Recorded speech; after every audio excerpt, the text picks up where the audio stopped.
महाभारत के किरदारों की बात करें तो एक नाम हमेशा उभर कर आता है, भीम। आज हम भीम के जीवन, उनकी वो जबरदस्त ताकत और उनके स्वभाव के अलग अलग पहलुओं पर थोड़ी गहराई से बात करेंगे जी। हमारे पास जो जानकारी है उसके आधार पर भीम के पूरे सफर को समझने की कोशिश करते हैं। जी बिल्कुल। भीम यानी 5 पांडवों में दूसरे। हाँ, कुंती और वायुदेव के पुत्र। भीम मतलब ही जैसे ताकत, हिम्मत और गजब की युद्ध कला। बिल्कुल। पर उनकी कहानी शुरू होती है बचपन की एक थोड़ी चौंकाने वाली घटना से। आपको याद है वो किस्सा जब दुर्योधन ने उन्हें जहर दे दिया था? हाँ, वो किस्सा तो बहुत अहम है। और वो घटना भीम के लिए एक तरह का वरदानी बन गई। वो नागलोक पहुंच गए और वहां उन्हें कहते हैं 10,000 हाथियों का बल मिला। 10,000 हाथी? जी, यहीं से उनकी वो असाधारण शक्ति की नींव पड़ी। लेकिन ये जानना भी जरूरी है कि भीम सिर्फ बलवान ही नहीं थे, उनका गुस्सा भी काफी तेज था। अच्छा। हाँ, खासकर जब कहीं अन्याय या अपमान देखें। लेकिन भाइयों के लिए उनका प्यार वो अटूट था।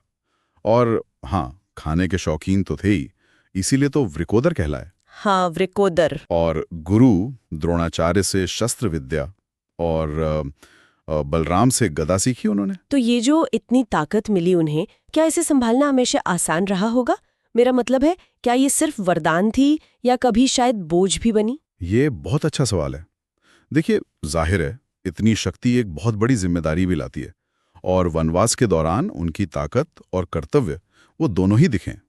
जैसे उन्होंने हिडिंबा राक्षस को मारा। हाँ, और फिर हिडिंबा से विवाह किया। जी, जिनसे घटोत्कच पैदा हुए, वो भी कमाल के योद्धा थे।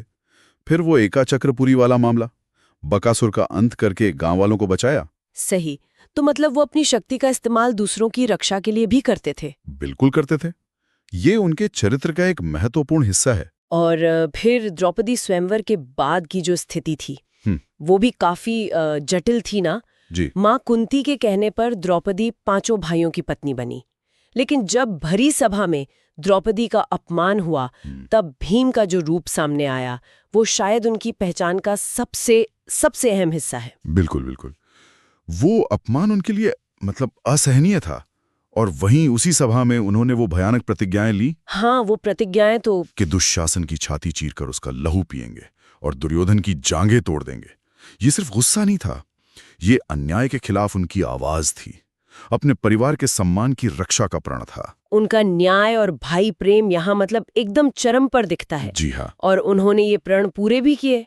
अज्ञातवास में भी, विराट नगर में कीचक का वध द्रौपदी के सम्मान के लिए ही तो किया था। सही कहा। फिर कुरुक्षेत्र के मैदान में दुशासन और दुर्योधन के साथ जो हुआ वो उनकी उन्हीं प्रतिज्ञाओं का ही नतीजा था। बिल्कुल। ये बातें दिखाती हैं कि वो अपने वचन के कितने पक्के थे। हाँ, वचनबद्धता थी, ताकत थी।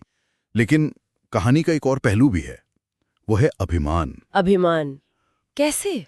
स्वर्ग जाने की जो अंतिम यात्रा थी, स्वर्गारोहण, उस समय भीम सबसे पहले गिरे। अच्छा। और कारण ये था कि उन्हें अपने बल पर, अपनी शारीरिक शक्ति पर बहुत घमंड था। अच्छा, ये तो मैंने सोचा नहीं था। जी, यह हमें सिखाता है कि शक्ति होना एक बात है, पर उस पे अहंकार करना वो दूसरी बात है। शक्ति और विनम्रता का संतुलन, शायद यही सबसे मुश्किल चीज है। तो फिर भीम की कहानी से हम क्या लेकर जा सकते हैं, क्या सीख सकते हैं? अन्याय के सामने खड़े होने की हिम्मत, परिवार के लिए समर्पण। हाँ। और ये भी कि अपनी ताकत पर कभी गुमान नहीं करना चाहिए। सही कहा। और वो हनुमान जी के भाई भी तो माने जाते हैं ना, है ना? दोनों वायुपुत्र। जी बिल्कुल।